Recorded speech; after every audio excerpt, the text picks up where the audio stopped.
Por aquellos días le llegó a Isabel la hora de dar a luz y tuvo un hijo. Cuando sus vecinos y parientes se enteraron de que el Señor le había manifestado tan grande misericordia, se regocijaron con ella. A los 8 días fueron a circuncidar al niño y le querían poner Zacarías como a su padre. Pero la madre se opuso diciéndoles: no, su nombre será Juan. Ellos le decían: pero si ninguno de tus parientes se llama así.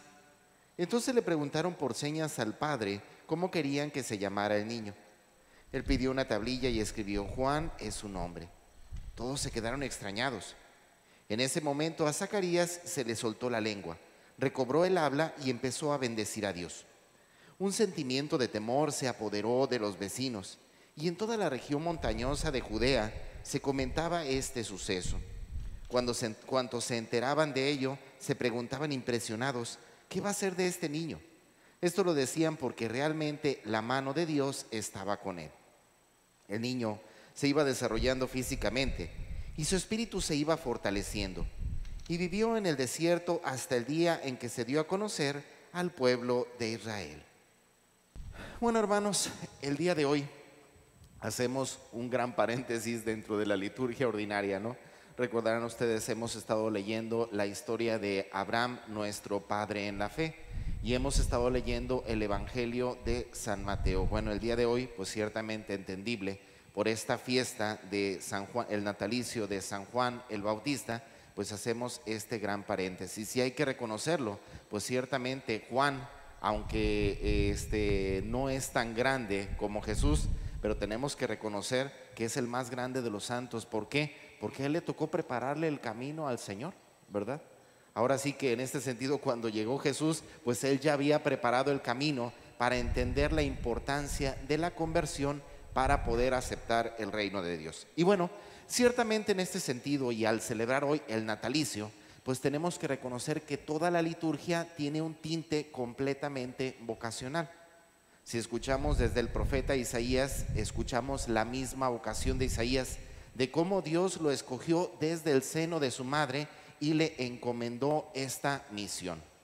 Importante, cuando nosotros pensamos en la vocación, lo entendemos solamente desde el ámbito del llamado de Dios. Ciertamente eso significa vocación. Entendemos que Dios nos está encomendando una misión, pero pocas veces entendemos que cuando Dios llama a una misión es porque ya desde antes ha puesto en nosotros todas las potencialidades, todas las herramientas, todo lo que nosotros ocupamos para poder cumplir fielmente con la misión que Dios nos ha encomendado. Situación que cuando nosotros no entendemos verdaderamente nuestra vocación, genera un fuerte conflicto. ¿Y a qué me refiero? Bueno, de repente me pongo a pensar yo como cura, si desde pequeño recibí la vocación sacerdotal, escuché el llamado de Dios hasta una edad mayor, pero ciertamente Dios puso en mí las herramientas que yo necesito para vivir santamente. Al final de cuentas, recordemos que la finalidad de la vocación es llegar a la santidad.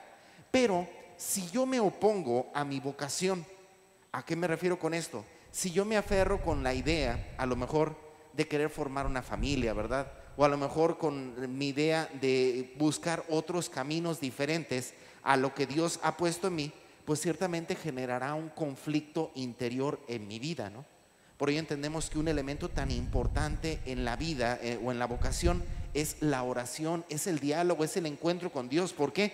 Porque es precisamente en ese encuentro en el que verdaderamente podremos entender cuál es la vocación a la cual Dios nos ha llamado, ¿verdad?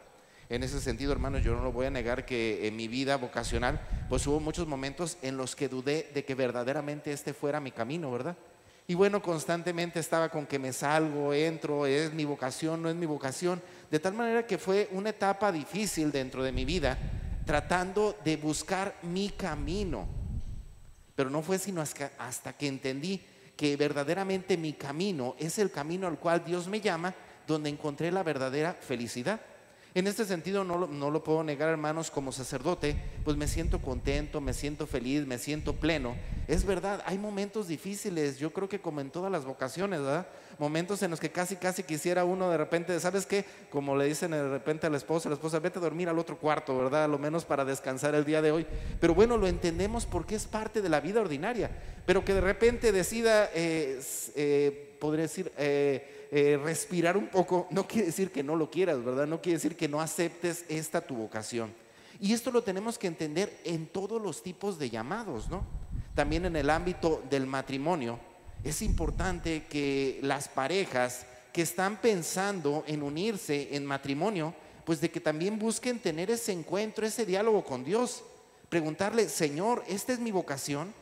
¿Verdaderamente me estás llamando para casarme con este hombre, para casarme con esta mujer, para formar una familia, para juntos tratar de formar y educar una familia acorde a tu voluntad?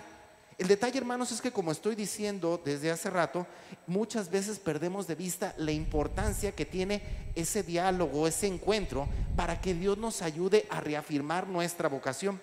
Si nosotros no perdemos de vista, la realidad cambia por completo. ¿A qué me refiero con esto? Decíamos que Dios desde el principio nos da las herramientas, nos da las potencialidades. Tú puedes ser un perfecto padre de familia, tú puedes ser una excelente madre de familia si verdaderamente estás buscando cumplir con la vocación a la cual Dios te ha llamado. Aquí la pregunta es, ¿y verdaderamente Dios te llamó a esa vocación? Digo, ¿verdaderamente Dios puso las herramientas a ti para que formaras una familia?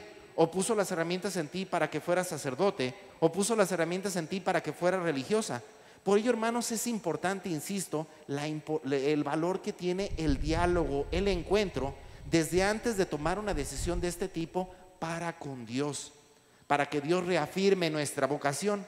Y una vez reafirmada nuestra vocación, aprendamos a confiar en que a pesar de nuestras debilidades, Dios ha puesto las herramientas y las gracias que necesitamos para cumplir con nuestra vocación. Yo en ese sentido, hermanos, yo estoy seguro que no soy el mejor de los sacerdotes.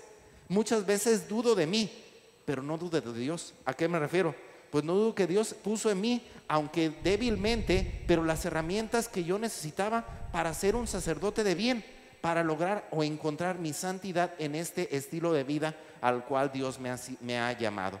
Bueno, hermanos, pues pidamos a Dios de manera especial en este día, sobre todo por tantos jóvenes que buscan responder al llamado de Dios, que no dejen de lado la importancia que tiene el aprender a dialogar con Dios y en medio de ese diálogo poder reafirmar nuestra vocación.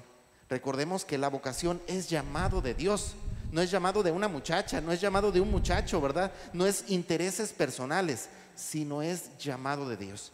Y en la medida en que nosotros estemos seguros con la gracia y con el encuentro de Dios de la vocación, el llamado al cual nos ha hecho, verán cómo la vocación verdaderamente pues no es una carga, sino es una bendición. Verán cómo en el fondo, si Dios te ha llamado a ser sacerdote, pues en el fondo es una bendición. Verás cómo en el fondo, si Dios te ha llamado a formar una familia, verás que es una bendición. ¿Por qué? Porque no es una carga. Dios pone siempre las herramientas y las gracias que necesitas para cumplir con esa misión.